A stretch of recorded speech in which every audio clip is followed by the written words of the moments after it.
Eingangstür zum Blobsaland in Panne. Blobsa kommt von Klabauter Blob und Samson und Gerd. Also Blob und Sa. Zwei Fernsehsendungen von Studio 100, denen diese ganze Blobsa-Gruppe auch gehört. Abgekauft von einem Imker oder sowas? Ach ja, genau, das war Honig? der Meli-Park, was so viel heißt wie Honig. Ja, findet man, glaube ich, noch an ein paar Stellen noch ein bisschen was von diesem Honigzeug da drin. Wollen wir uns mal anschauen, ob wir das finden.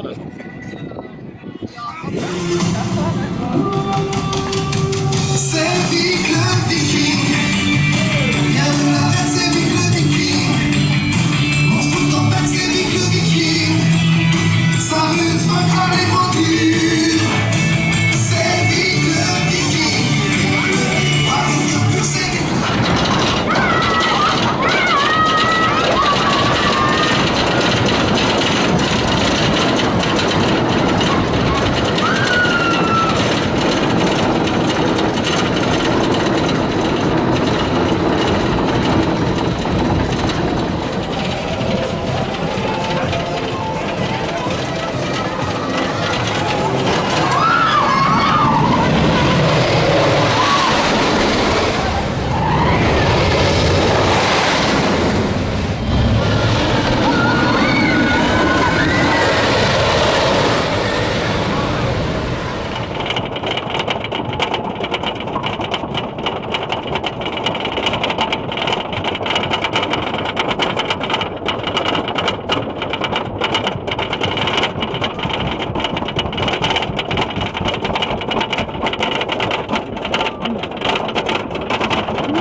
Ja, Heidis Lehr- und Wanderjahre von Johanna Spiri war ein Roman von einer Schweizerin, der den Japanern so gut gefiel, dass sie daraus diese Heidi-Anime-Serie machen.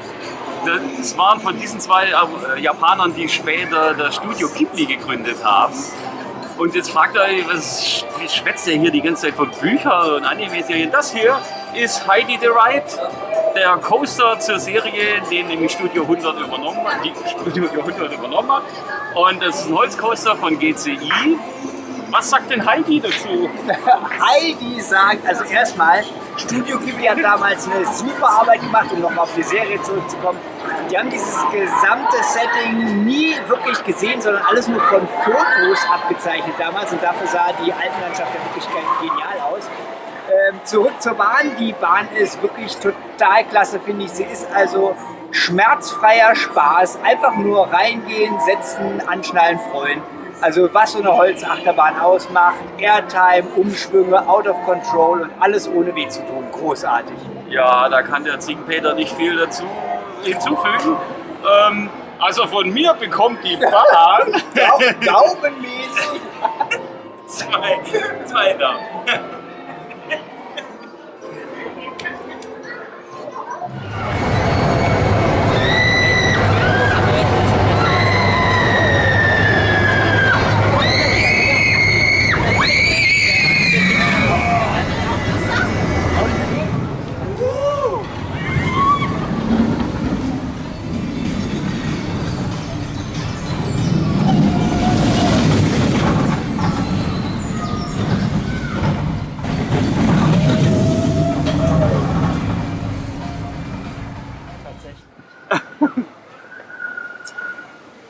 Anubis, The Ride, das ist ein Gerstlauer Lounge Coaster, kein Infinity Coaster, sondern das, was sie davor so gebaut haben. Weiß gar nicht, wie die heißen. Was sagst du denn hier zu dem Ganzen? Also die Warteschlange ist ja schon mal richtig nett gemacht. Man läuft in dieses Haus Anubis rein und läuft an verschiedenen schön gestalteten Räumen vorbei, die wahrscheinlich auch dem Filmsetting entsprechen. Ich kenne die Serie nicht wirklich, daher kann ich das nicht beurteilen, aber es ist auf jeden Fall mal aufwendig gemacht.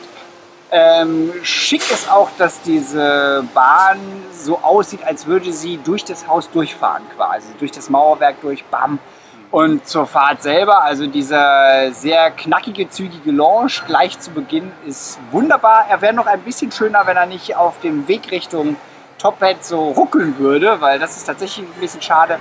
Dann hat die Bahn schöne Umschwünge, Airtime, nur nach der Blockbremse wird sie ein bisschen öde, da gondelt sie einfach zurück und hat noch einmal eine Hangtime, die ist ganz nett. Aber der Anfang ist auf jeden Fall spaßig. Oh ja, der zieht durch.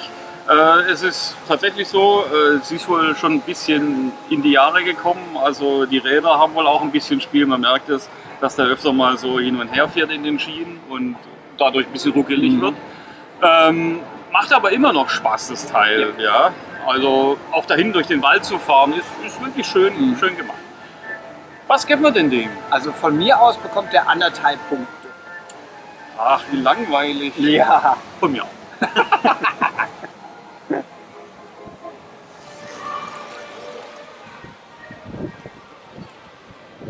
Das Plopsaland der Panne ist meiner Meinung nach wie der Holiday Park, nur ein bisschen schöner. Und vielleicht auch allerdings noch ein bisschen cooler, weil Heidi the Ride ist wirklich ein richtiges Add-on an Achterbahn zusammen mit Anubis. Gibt sogar für Ältere hier auch was zu fahren. Ist ordentlich und man schaut sich mal diesen Platz da an, der ist wirklich wunderschön. Ja, was sagst du dazu? Ich denke auch, also gerade im Vergleich zum Holiday Park, auch wenn es zur gleichen Gruppe gehört und natürlich auch viele Elemente übernommen hat, was die Dekoration angeht, ist das hier doch insgesamt noch größer, mehr zu erleben und einfach ein bisschen schicker gemacht alles. Und gerade mit Heidi haben sie wirklich sich eine ganz tolle neue Attraktion dazu geholt. Die kann man ja wirklich mit der ganzen Familie fahren und trotzdem war es heute nicht so voll, dass man da hätte lange warten müssen. Also selbst der Einzugbetrieb hat gereicht, um richtig Spaß zu bekommen. Ja, leider hatte das Prinzessin-Restaurant heute zu. Sonst hätten wir vielleicht noch einen besseren Vergleich auch mit dem Holiday Park hingekriegt, bei dem das Essen ja nicht so pralle ist. Hier haben wir dann halt auch nur gesnackt, können wir nicht viel drüber sagen. Ja. Tja, ansonsten guter Park für Familien. Ich gebe dem 1,5. Bei mir bleibt es bei 1.